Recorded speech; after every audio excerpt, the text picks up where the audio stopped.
Camila, Tenso. gracias por acompañarnos hoy día esta Bacán. tarde acá, por traernos... ¿Me escuchó? Sí, Sí, ya. traernos esta sorpresa, bueno, y además ser elegida como una esencial del 2021. Tu disco ha sido, bueno, tú ahí nos puedes contar más, Cristian, cómo fue elegido y todo, pero has sido una de las representantes de la música chilena y eres la esencial de este 2021 acá en City Lab. Gracias. Bueno, yo quería preguntarte un poco el tema del movie clip, como este trabajo. ¿Qué significa? ¿Cómo lo hiciste? ¿Hay ilustración, hay animación? Hay un montón de cosas. Cuéntanos un poquito. Bueno, el movie clip, como vieron, tiene dos partes. Una es la luz asesina, que viene siendo en verdad el cuarto capítulo de la webserie que tenemos, que es una serie extraña porque creo que, no sé si se ha hecho antes, como tratar de llevar el cómic a lo audiovisual. Entonces, eso nació en pandemia, también como necesitábamos contar esta historia y estábamos en esta situación de encierro y finalmente lo hicimos mezclando dibujo con imagen de archivo. Así nacieron los primeros capítulos de esta webserie, que finalmente es la historia de X y M, que son estos dos personajes que se encuentran en este mundo posapocalíptico, distópico, de ciencia ficción. Y X es criada por perras cyborg, pero claro, estas perras antes de ser perras eran humanas. Entonces ellas hacen experimentos de transmutación y logran, digamos que los perros son como sus avatares, ¿cachai? Entonces las humanas encarnadas son efectivamente la Pali García, que aparece en el videoclip de Quememos el Reino, y la Nuri Gutes, que también aparece en el videoclip de Quememos el Reino, y ellas son las perras o las abuelas perras que crían a X y que la guían a quemar el reino finalmente. Entonces, digamos que Quememos el Reino, el videoclip y la canción es como, para mi manera de entenderlo, es el punto de inicio o el punto final de la historia. ¿Ya? Porque esta historia no es lineal, no podemos decir aquí partió y aquí terminó, justamente porque el fuego secreto, que es lo que atraviesa toda la historia como hilo conductor, es un elemento en alguno de los videos, en el video de Cerca, X y M viven como en los 90. En algún momento se ven esas imágenes, también las hicimos con Handicam. Y bueno, todo este proyecto yo lo generé con Gowosa, que es una directora de arte trans, y justamente empecé a trabajar con ella porque yo necesitaba trabajar con alguien que entendiese desde adentro lo que significaba ser queer. Claro. Y que también entendiese de la misma manera o con la misma intensidad la ciencia ficción. Y justamente entendernos dentro de la imaginación. Entonces ahí es donde se mezcla y donde me interesa mucho a nivel político esto, dónde se encuentra el feminismo y la ciencia ficción, dónde se encuentra la imaginación como herramienta o como arma política. Y justamente son temas que a mí me mueven mucho y son temas de los cuales he leído harto y me movilizan emocionalmente, me movilizan existencialmente. Y bueno, esta historieta virtual, digamos, como que completa su círculo con La Luz Asesina y Rey. Digamos que en Rey, digamos, el videoclip, desde que parte la canción propiamente tal, estamos en el universo de X, que es esta chatarra, este trono, finalmente es como la ruina. Ellos viven en una ciencia ficción que tiene que ver con el scrap punk, que a diferencia del cyberpunk, tiene que ver con el escombro, tiene que ver con lo que quedó, con el desecho, ¿no? No con lo moderno ni nada, pero sí con la tecnología que se puede encontrar en ese mismo imaginario del... Es como que hubiera pasado una bomba y uno tuvo que hacérsela desde esa miseria, ¿no? Entonces hay una cosa que está plasmada en ese video que también tiene que ver con otro imaginario que se va a ir desarrollando probablemente más adelante en el mismo cómic físico, que tiene que ver con estos carroñeros, con estos bailarines carroñeros que aparecen, que también están buscando el fuego secreto. Y también tiene que ver con este personaje, tercer personaje, que para mí es la representación de la muerte, que aparece entre medio de ellas. Y efectivamente es como el presagio de que M muere, y M muere porque es una mutante que tiene el poder de la electricidad, que logra abrir el portal, y una vez que X le implora en verdad que pase con ella, claro, viajan por muchos mundos, digamos como a la velocidad de la luz, pero eso colapsa la polaridad del portal y M muere, ¿no? Y ahí viene el videoclip de Hice a mi amor llorar, donde X mete a M en el bote y después se encuentran en el agua. Bueno, todo esto igual para entenderlo a cabalidad, si les interesa entenderlo a cabalidad y meterse en la historia, ojalá se vean todos los videoclips desde que Memo el Reino en adelante y vean la historieta de X y M desde el capítulo 1 hasta ahora el cuarto que aparece acá. Me acuerdo, Camila, que hace un tiempo atrás, cuando no entrábamos en pandemia, en esta misma sala, en un encuentro de mujeres, con la Esperotá Chingó, con la Pali García, tú estrenaste Quemamos el Reino. Me acuerdo que fue una instancia súper linda, porque además fue muy, muy espontánea, ¿no? Y claro, después vino el disco, y a mí particularmente me pasa que cuando me enfrento a un disco tuyo, digo, viene algo serio. Independientemente si me gusta o no me gusta, siempre digo, lo que la Camila propone es investigación, es cruce estilístico, es una experiencia multidisciplinaria y también en la búsqueda de un lenguaje propio, ¿no? Entonces, te quería preguntar cómo esos atributos se inscriben dentro de la escena actual, que pareciera ser que está muy orientada a la cosa resultadista, a tener muchos streams, a no hacer una búsqueda, a no generar una conceptualización del trabajo que cada artista debe tener. ¿Cómo percibes tu trabajo dentro de lo que te toca percibir en la escena local? Bueno, es súper complicado, la verdad, porque podríamos como decir que yo tomé el camino del olvido, ¿cachai? El camino el no camino. Pero aún así esto existe, ¿cachai? Porque digamos que podríamos decir que es el camino alternativo, entre comillas, dentro del estilo de la música, de la propuesta estética, etcétera. Y es triste pensar que solamente hay un espacio en Chile para algo así, o hay un pequeñito espacio para que esto exista.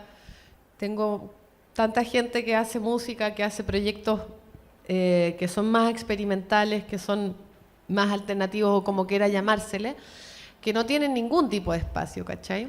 Entonces, a mí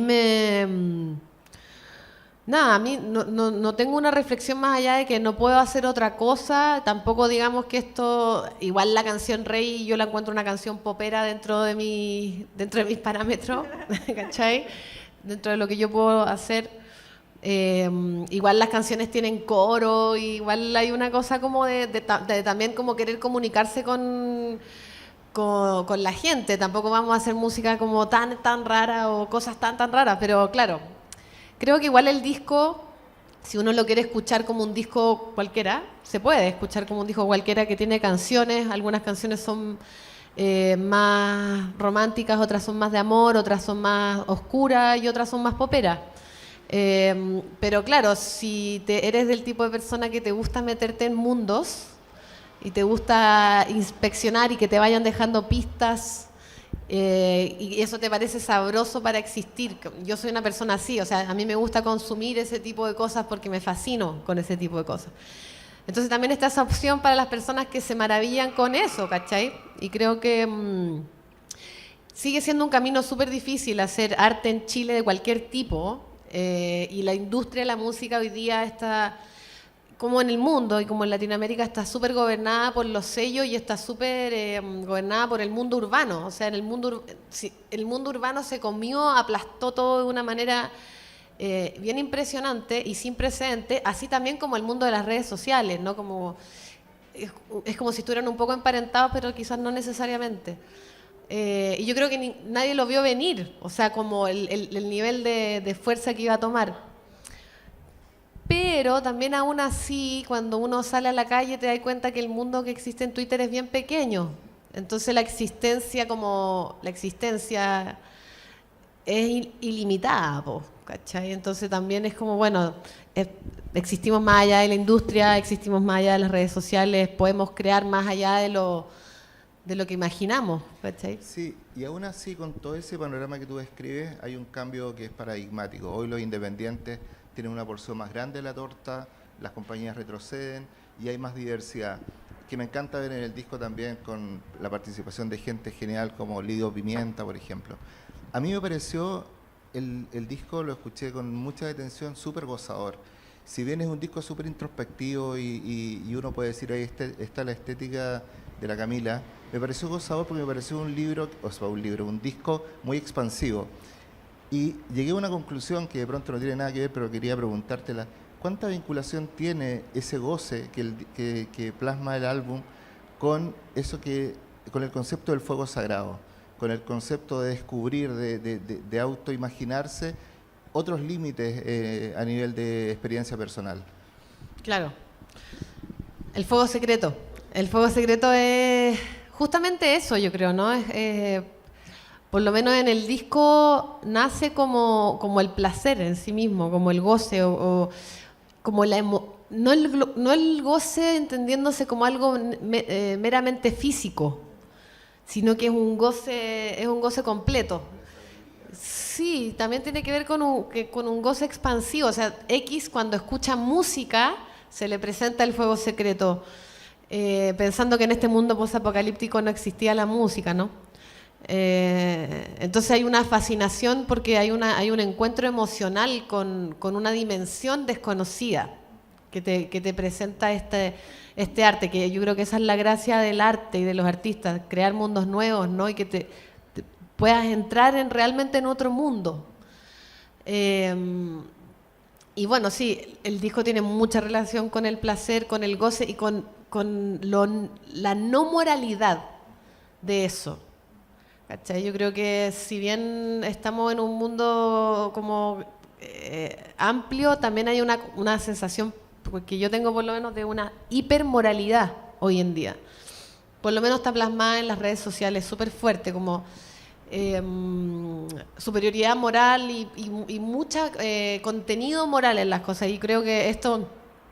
Y también hay una reflexión que va más allá de eso, pero creo que como país tenemos una idiosincrasia mucho más atada al dolor y al sufrir. Y creo que eso nos define harto como pueblo, ¿cachai? Como imaginario, como lo que se siente estar acá, la sensación.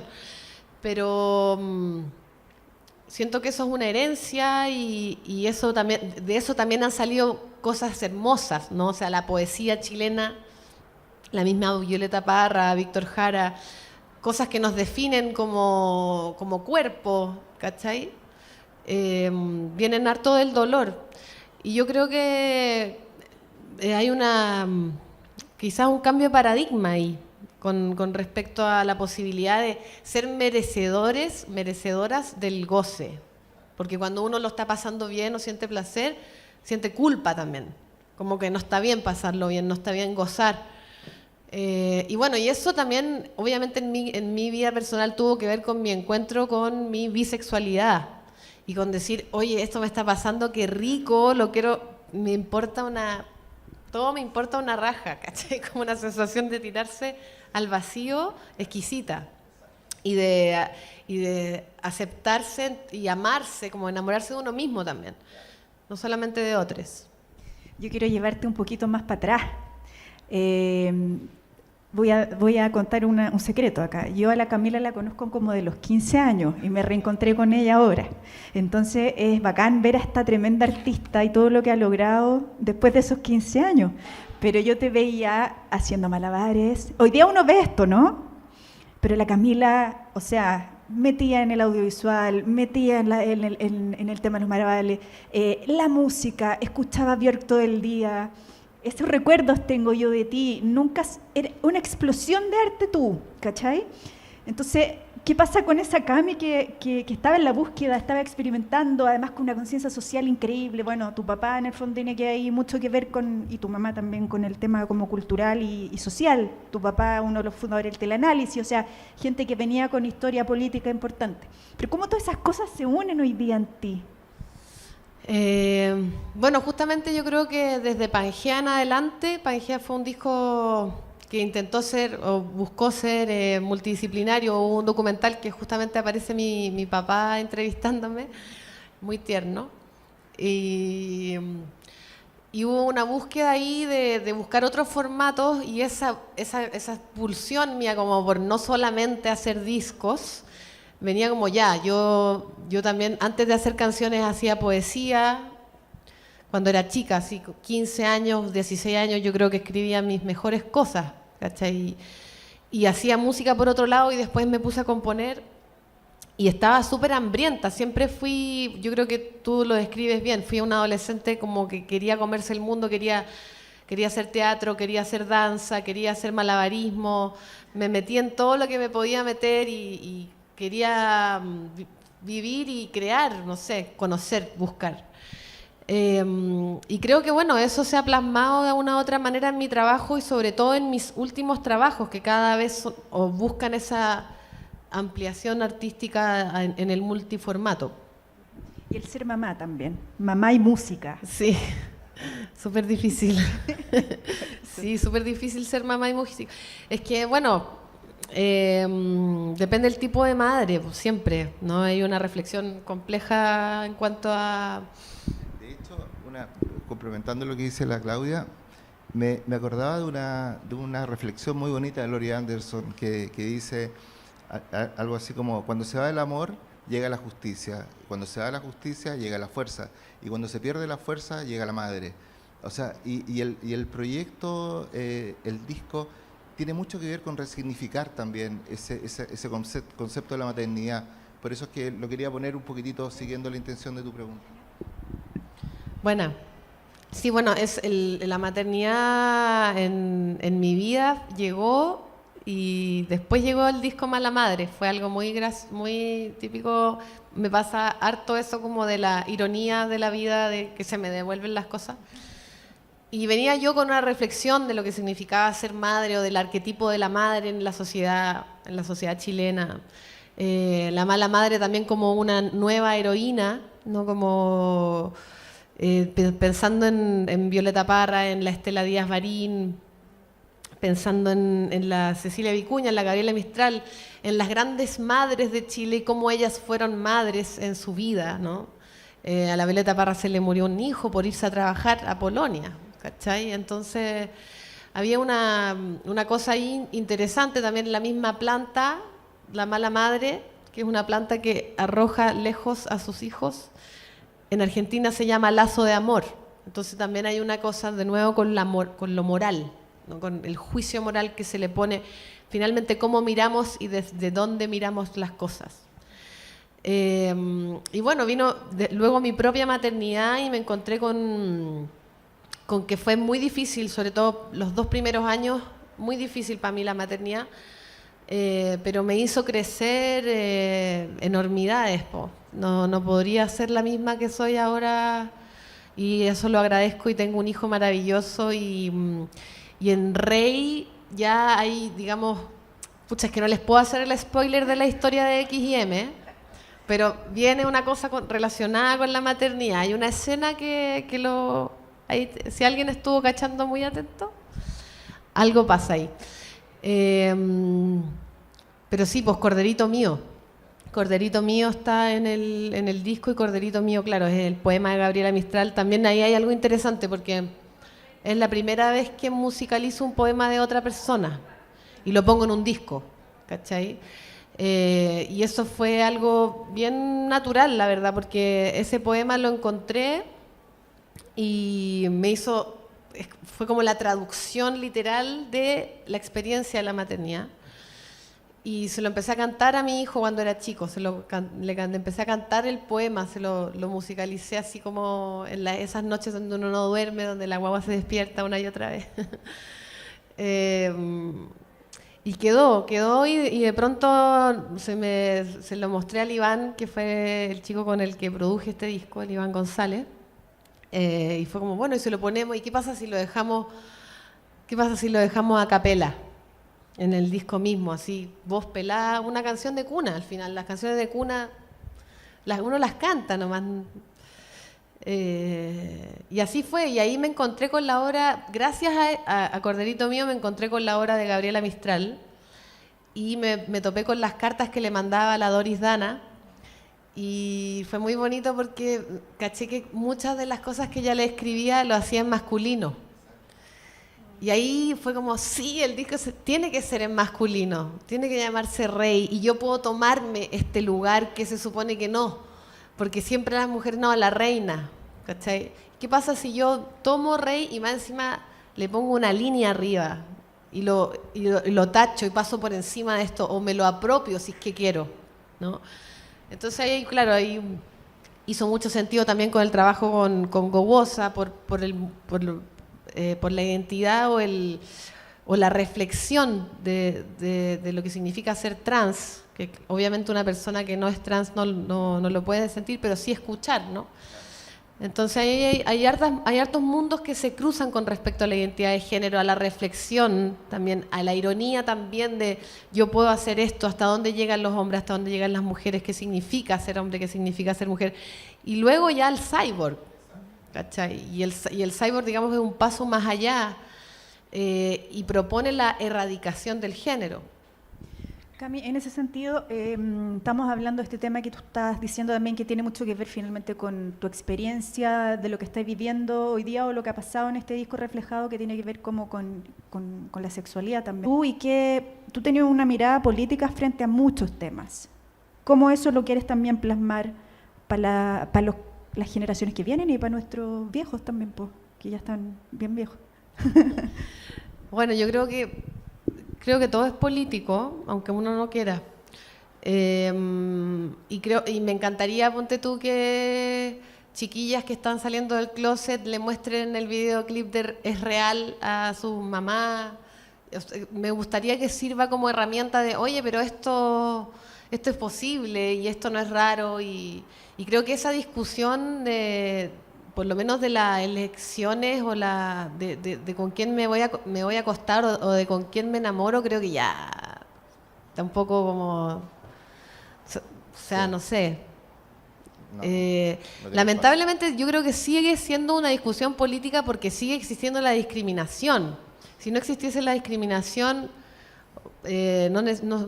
claro, es como lo mismo pasa con la identidad de género, ¿no? Sigue habiendo una violencia. Oye, Cami, y los premios también son políticos. Lo que estamos haciendo ahora es una acción política que tiene que ver con poner en valor la obra de un artista relevante. ¿Qué te pasa a ti con eso? Cada vez más veo artistas que a mí por lo menos me gustan que tienen aversión a los premios y que se revelan a los premios, básicamente porque los premios no reflejan o no plasman el deber de un crítico de meterse en el imaginario del artista y premian la carrera, premian el prestigio o premian lo que no entienden. ¿Qué te pasa a ti con los premios? Sí, eso pasa harto. Pucha, yo creo que obviamente depende de qué tipo de premios estamos hablando, pero los premios que se dan en Chile, por lo menos yo creo que es como intentar hacer un poquito de industria, intentar un poquito de mirar, es como, a ver, ¿quiénes están acá?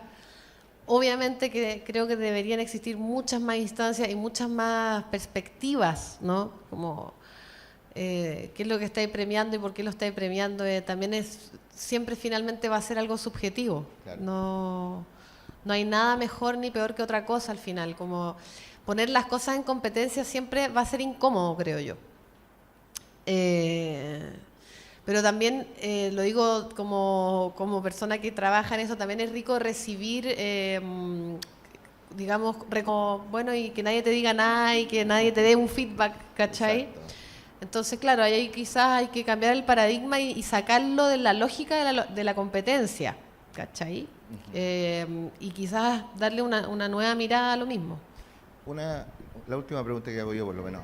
No, que hay una cosa que sí tiene la industria formal, la industria de la música urbana, que tiene que ver con las colaboraciones, ¿no? Con generar vinculación entre artistas que de pronto no se conocen, pero que al final realizan un hit y ese hit es muy rentable para la compañía y para ellos. En la música independiente, al menos mi percepción es que eso es un fenómeno bastante escuálido y que se hace súper poco. Me encanta, por ejemplo, tu colaboración con Arranquemos del Invierno, que probablemente es de los artistas que más me gustan, pero esa figura también revela una falta de conexión entre los propios artistas que por lo pronto no tienen una posición política, por ejemplo, frente a esta pandemia que es el reggaetón, que es una posición mía, ¿no? O sea, que al final significa perder puestos de trabajo, digamos, estrechar el espacio creativo y homogeneizar la forma en cómo se hace cultura, ¿no? ¿Qué pensáis de eso? ¿Qué pensáis de la parada de los artistas que es más bien ensimismada, me importa lo que yo hago, más que la acción colectiva de, por ejemplo, parar una invasión que no tiene nada que ver con lo que culturalmente hemos consumido en la historia en Chile? Sí, yo creo que en ese sentido tenemos harto que aprender del reggaetón. Y yo creo que mi encuentro con la música urbana, específicamente el reggaetón y el trap, tuvo que ver justo con el placer también, con las ganas, con entenderlo desde el cuerpo, solo desde el cuerpo, y el placer físico en este caso sí. El placer del baile y de la sexualidad implícita en el baile, ¿no? Y con respecto a las colaboraciones, yo creo que sí hay algo que aprender ahí, porque justamente como tú dices, los artistas independientes somos súper ensimismados.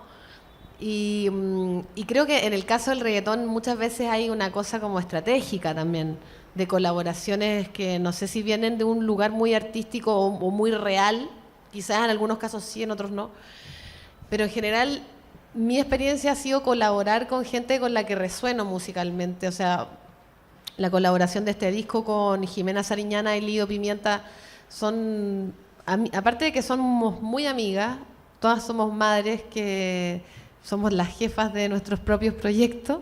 Es como una combinación bien complicada, solista, ¿cachai? También son personas que yo admiro mucho musicalmente. O sea, el primer disco de Jimena Sariñana a mí me marcó mucho, y la música de Lido Pimienta también. Entonces, y también la colaboración que hablas con Arranquemos del Invierno, son colaboraciones que he ido haciendo con gente que el problema del reggaetón y del mundo urbano no es que exista, es que la industria hizo que casi que solo existiese eso, ¿cachai? Pero eso no es culpa del hip, como para que existan grandes proyectos reales de esto, de otros géneros, de otros estilos o con otras profundidades. Pero eso también pasa en una industria latinoamericana que es un poco más pequeña, porque si tú miras para afuera, digamos, el primer mundo, no está solamente el reggaetón, o sea, también existe Billie Eilish, por ejemplo, entre tantas y tantos otros, ¿no? Entonces, bueno, yo creo que esto va de bajada, porque nada es para siempre. Y que lo interesante va a ser qué va a pasar con qué van a hacer estas personas después, ¿cachai? ¿Van a quedar algunos, se van a reinventar o no? Eso va a estar bueno. El dato muy malo es que el mundo, globalmente la industria de la música crece a razón del 18% año tras año. Crece a razón de 8% cada año, y Latinoamérica crece al 18%. Y entonces Latinoamérica es el país, el espacio del globo que más crece en términos de facturación, y está obviamente concentrado en la música urbana. Entonces el motor que va a tener las multinacionales, yo fui parte de una de ellas, por eso lo puedo decir, va a estar puesto en el reggaetón, y por eso me preocupa tanto en el efecto depredador que puede producir en los países a nivel de negar los procesos culturales de nuestros propios países, ¿no? Que es lo que más me importa. Pero se va a acabar. En algún minuto. Todo lo que... Así pues, ¿no? Circular. Todo va a desaparecer. Circular. Todo lo que conocemos va a desaparecer. Oye, Cami, ¿te tinca que le preguntemos a la gente, al público? Sí, que vieron, pues para saber qué les pasó con el movie Lo clip que y todo. quieran. ¿Quién quiere preguntar? Chiquillos, tienen la oportunidad de preguntarle a la Camila Moreno o comentar a los músicos que están por acá. No sean tímidos, eso, vamos a partir por acá. Bien. Primero, hola Cami. Oye, te sigo hace caleta de tiempo y en verdad solo como que quiero agradecerte porque también soy mamá y de hecho quedé embarazada muy como en el mismo tiempo que tú y de verdad que fue como darle una vuelta a todo esto que me estaba pasando a mí también. Entonces como te siento como súper cercana. Y nada, pues así está muy bacán tu disco, todo lo que así, y de verdad súper inspirador. Así que, bacán, eso.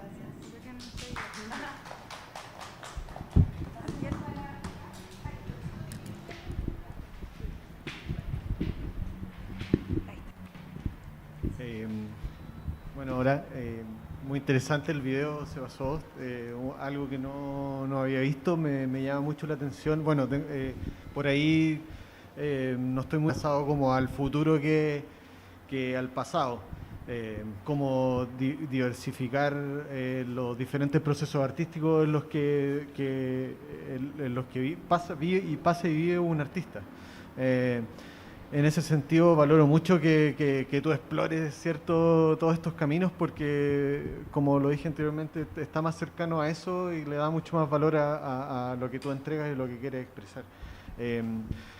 Básicamente y más centrado como en este proyecto y en este video, quería preguntarte algo súper simple que tiene que ver como con desde el momento cero, ¿cuánto tiempo te demoraste en crear un video como este o una producción como esta? Este video, pucha, es que tiene distintos, no sé cómo desde dónde contarlo, porque como tiene todo el mundo del 3D y el mundo del 2D. El mundo del 3D lo creamos el 2020, el mundo del 2D lo creamos el 2021. Digamos que todo el universo que está plasmado acá tiene su génesis en 2019, principios de 2019, cuando yo empecé a componer y ya tenía como 8 canciones. Me dije, aquí hay una historia, había algún tipo de desarrollo. Y luego empezó a venir el mundo cyborg, y luego empezó a venir junto con Gowosa colaborando. Entonces, claro, nos acercamos a la Abril con B y a la Blasfemia para hacer el mundo del 3D, y así nos fuimos acercando a distintos artistas. Entonces, no puedo contar como todo el año, incluía los videoclips y la historieta virtual, pero el videoclip en sí de Rey lo grabamos hace como 2 meses más o menos. Lo grabamos cerca de mi casa, y quiero decir que toda la escenografía está hecha y está también complementada con escombros de un lugar que nos pusimos encima de una chatarrería, y eso lo hizo el Gabriel Seideos del Taller Madrid, que es un escenógrafo de teatro, ¿cachai? Entonces, y el perro es un perro lobo, no un perro perro, es un perro bien cuático de un criadero de perros lobos, ¿cachai? Como que... Y están los bailarines, que son los carroñeros, y está la Paloma Hoyos, que es la gran actriz que hace de M, que empezó desde el primer videoclip y ha sido la actriz que ha estado en todo. Entonces, hay mucha gente involucrada y es un largo proceso, porque claro, uno hace el rodaje, uno tiene la idea, tiene el rodaje y luego viene la post. Estuvimos mucho rato haciendo el montaje con la gran Mayra Morán, que vive en Madrid. O sea, teníamos que hacer el montaje como intercontinental, y ella tiene mucho crédito en esto, porque el montaje es crucial en este tipo de trabajo. Proponía la misma gente de Zumbástico, que hizo todo el 2D también, y cómo se van intercalando con la gente, con la misma Lío Pimienta y la Jimena Sariñana. Entonces, claro, es un trabajo de muchos años, que fue condensado en nuestros últimos 2 meses, más o menos. ¿Alguien más quiere contarle algo a mi Giraya? También de Quilicura, músico también. Hola Camila, ¿qué tal? Hola. Bruno. Mira, primero quería comentar un poco lo que me pasó a mí con el video. Como que yo creo que es como súper reactivo a la emoción del momento. Creo que tiene que ver mucho con como la invitación al viaje interior, ¿no es cierto?, que presenta este viaje que emprenden hacia el exterior, pero finalmente se encuentran que el oráculo les dice que el fuego siempre ha estado en uno. Entonces, es como lo que generalmente pasa, yo creo, llevándolo al músico en sí, siempre trata de vestirse de ropa externa, ¿no es cierto? Y al final del camino siempre nos encontramos que siempre estuvo ahí esa identidad, ¿no es cierto? Uno ya es. Entonces, como que esa reflexión hice en este momento. Y lo otro, cuando tú hablas de la maternidad, es un efecto que también me pasó a mí. Yo soy padre hace 2 años. Y como que inmediatamente, del día 1 que tú lo tienes en tu brazo, yo sabía que en algún momento mejor iba a ser papá, que era a lo mejor lo que yo quería igual, pero pasa que te cuestionas muchas cosas, como qué mundo queremos construir, como qué quiero dejarle a mi hijo cuando él ya sea grande, y veo el mundo y me da asusta, ¿no es cierto? Y mi hijo empieza a tocar piano a los 2 años, empieza como a interesarse por la música, y uno sabe, ha recorrido el mundo de la música, lo que significa. Entonces, en ese sentido, creo que a lo mejor, no sé, pero quiero preguntártelo si esa fuerza de tu hijo también determina este nuevo camino o no camino que tú le dices. Como que dejaste a lo mejor de preguntarte, cuando un músico está empezando, ¿qué tú le puedes decir a ese músico? Hoy en día, por ejemplo, yo quiero ser músico, ¿qué tú podrías como decirle a esa persona? ¿Cómo ver la música? ¿Cómo la ves tú? ¿Cómo la ves de aquí al futuro? ¿Cuál es el camino que hay que construir? Mirando de la perspectiva que tú propones, ¿no es cierto? Como no casarnos con el modelo que existe hoy en día del urbano, sino que, como de tu perspectiva, ¿cómo tenemos que construir hoy día, desde hoy día hacia adelante? Con tu análisis con respecto al... Es como Angel, la niña de las flores, ¿cachai? Que sale a buscar la flor, visto en muchas otras veces, ¿no? El fuego secreto estaba dentro de ellas, en verdad de M, porque M tenía el poder de la electricidad, porque ella podía generar el fuego secreto. Y el fuego secreto, claro, simboliza como esa cosa que encuentras a veces, o lo que encontró M, o sea, X cuando escuchó música por primera vez. Es una cosa que no se puede explicar con palabras, pues que quizás está más atado a la poesía, y que sí claramente tiene que ver con un fueguito interior, que uno puede, un mundo interior que uno nutre consigo mismo o no lo nutre. Creo que, bueno, en verdad los músicos de las nuevas generaciones yo creo que están harto más desprejuiciados que nosotros, creo yo. Y pienso que está justamente lo que se propone acá, tiene que ver con la posibilidad de imaginar y de imaginar otro mundo, o de mover los límites de lo posible.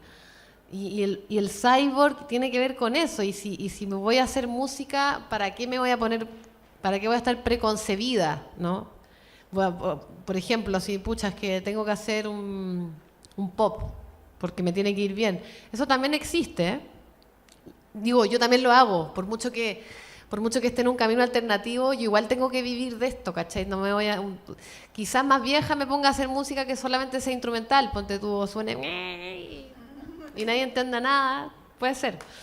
Pero por ahora sí me importan los coros, ponte tú. Si pienso en eso, y digamos que eso tiene que ver con el oficio de la canción, y con que para mi camino personal, hacer una canción como con una estructura pop, entre comillas, o una estructura popular, para mí es un desafío, porque yo compongo de una manera mucho más errática, naturalmente, digamos, compongo mucho más, con muchas partes, de una manera más progresiva, si se quiere.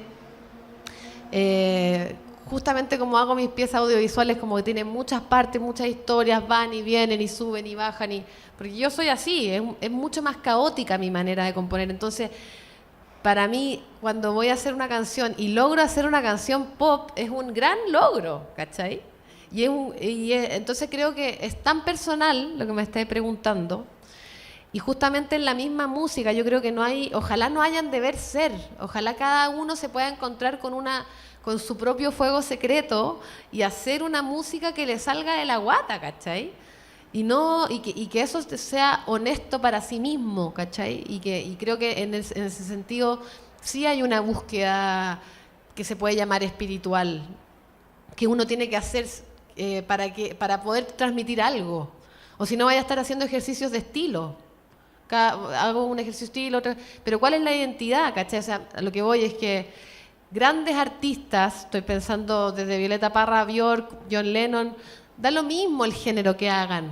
Tienen demasiada identidad como artistas, ¿cachai? Entonces, da lo mismo cómo se vistan, pero como la carne de lo que transmiten es tan fuerte y está tan clara que todo lo demás es un poco irrelevante, creo yo, ¿cachai? Como el premio que te estás llevando ahora. Sí, un buen esencial. Bueno, eso. Una pregunta que también es una queja. Una queja, sí. ¿Por qué Detonación no ha sido single? Y esa es la queja. Y la pregunta es, ¿será single en algún momento? Detonación es el próximo single y el último. Bien, te lo respondió. Sí, va a ser un single extraño, porque va a ser más o menos en vivo, una mezcla de ficción y realidad. Pero viene, todavía no lo grabamos, de unos tiempos nosotros no nos queremos apurar, queremos hacer las cosas bien. Necesitamos un poco de espacio y tiempo para hacerlo, pero viene Detonación. Eso, Cami, ¿y qué se viene para adelante aparte de todo esto que estás haciendo? Estamos en un proceso de full promoción del disco Rey, estamos con muchos conciertos el 21 de enero. Este 21 de enero tenemos un show importante, grande en el Teatro Coliseo, junto a Marineros. El 29 tocamos en Peñalolén, luego viene Lollapalooza, luego nos vamos a México y volvemos, y luego Brasil, Argentina, Perú. Hay algunas giras dando vueltas para promocionar el disco.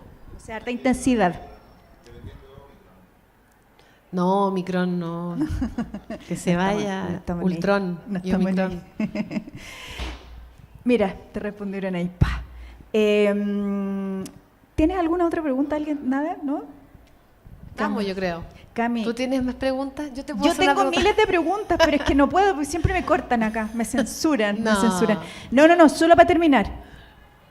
Fuiste muy relevante en el periodo octubre, dijiste muchas cosas que a veces muchos artistas no se atreven a decir y no se atreven como a poner su mirada política y como ser consecuentes, ¿cachai? Eso lo admiré mucho en ti y me llamó mucho la atención por esta misma niña que yo conocía de antes que me saltó a esta escena, ¿no? Hay un par de episodios que salieron en la tele, qué sé yo. ¿Qué sigues opinando frente a eso y cómo ves el país para adelante? Ay, es que yo creo que, no sé, yo viví el estallido social como un mundo aparte. Yo siento que fueron unos meses como suspendidos en el espacio, como que nos metimos en otra dimensión del espacio-tiempo. Y luego en otra, con la pandemia, ¿no? Entonces, lo que me trajo a mí el estallido fue el encuentro con las trabajadoras de la música, con Tramus, y con la posibilidad de hacer activismo político en las calles.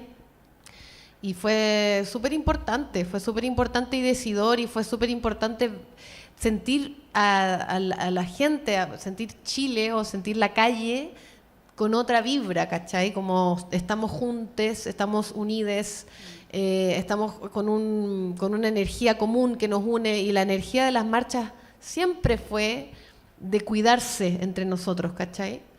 Y nunca, eso lo voy a guardar en mi corazón para siempre. Yo creo que eso es difícil de vivir.